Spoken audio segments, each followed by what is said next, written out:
வணக்கம். இந்த வீடியோவும் ட்ரான்ஸ்ஃபர்மேஷன் ஆஃப் சென்டென்சஸோட ஒரு கண்டினியூவேஷன் தான். இதில் அஃபர்மேட்டிவ் சென்டென்ஸை எப்படி நெகட்டிவ் சென்டென்ஸாக மாற்றலாம் அப்படின்றத பார்க்கலாம். First one, I was doubtful whether it was you. First affirmative சென்டென்ஸ்னால் என்ன, நெகட்டிவ் சென்டென்ஸ்னால் என்னென்னு நமக்கு தெரியணும்.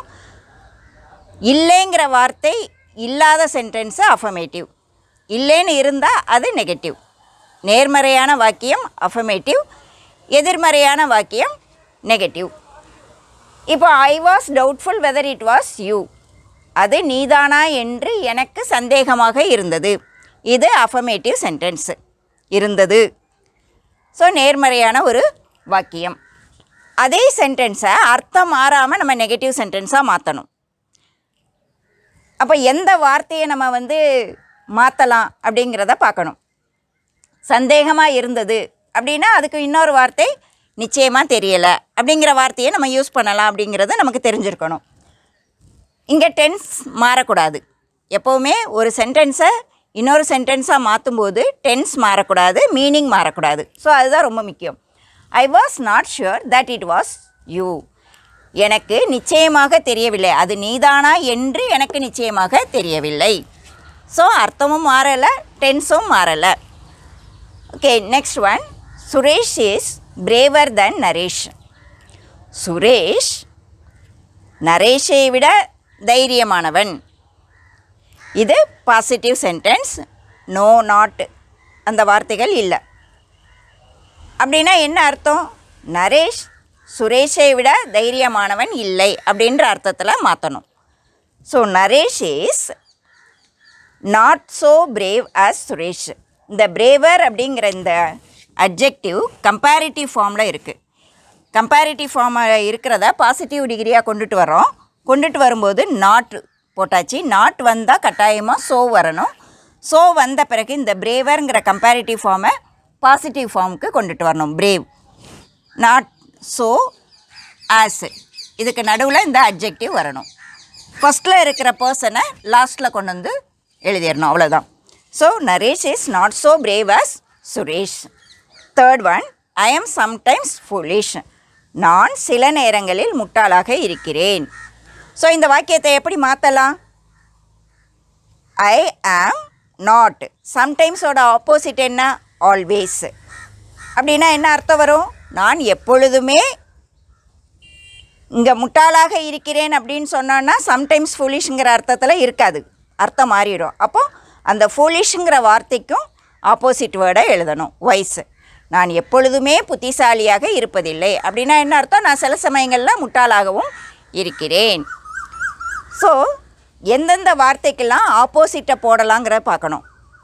இந்த அஃபர்மேட்டிவ்லேருந்து நெகட்டிவில் மாற்றுறதுக்கோ இல்லை நெகட்டிவ்லேருந்து அஃபர்மேட்டிவில் மாற்றுறதுக்கோ நமக்கு ஆப்போசிட் வேர்ட்ஸ் கொஞ்சம் தெரிஞ்சிருக்கணும். தெரிஞ்சிருந்தால் அந்த வார்த்தையை அர்த்தம் மாறாமல் பயன்படுத்தி நாம் சென்டென்ஸை ஸ்ட்ரக்சரை மாற்றி எழுதிடலாம். Fourth example, as soon as the bell rang, the children ran out of the class. இந்த சென்டென்ஸில் as soon as அப்படிங்கிற ஒரு ஃப்ரேஸை யூஸ் பண்ணியிருக்கிறோம். பெல் அடித்த உடனே குழந்தைங்க கிளாஸை விட்டு வெளியே ஓடினாங்க.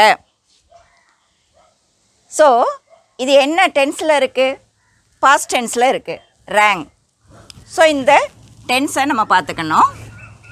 ஸோ இதை எந்த வார்த்தைகளால் நம்ம ரீப்ளேஸ் பண்ணலாம், நெகட்டிவாக மாற்றலாம் அப்படின்னா நோ சூனர். இந்த நோ வந்திருக்கிறதுனால இது நெகட்டிவ் சென்டென்ஸு. நோ சூனர், சூனுங்கிற வார்த்தை சூனர்னு மாறிடுச்சு. அந்த ரேங் பாஸ்ட் டென்ஸ், இதை டிட் ப்ளஸ் வெர்புன்னு பிரிச்சிடணும், ring. So no sooner did the bell ring. இங்கே பாஸ்ட் டென்ஸ் வெர்பு வரக்கூடாது, ப்ரெசன்ட் டென்ஸில் இருக்கணும். தேன், இந்த இடத்துல than the children ran out of the class, அதை அப்படியே எழுதிடணும். பெல் அடிக்க கூட இல்லை, அதுக்குள்ளே குழந்தைங்க கிளாஸை விட்டு வெளியேறிட்டாங்க. ஸோ as soon as வந்தால் no sooner did plus verb present form of verb இந்த இடத்துல வரணும். சப்போஸ் இந்த இடத்துல as soon as the bell rank பதிலாக இல்லை இந்த இடத்துல ஹேட் ரங் அப்படின்னு இருந்ததுன்னா had rung. No sooner had the bell rung. So அந்த ஹேடையும் பாஸ்ட் பார்ட்டிசிபிள் வெர்பையும் தனியாக பிரிச்சிடணும்.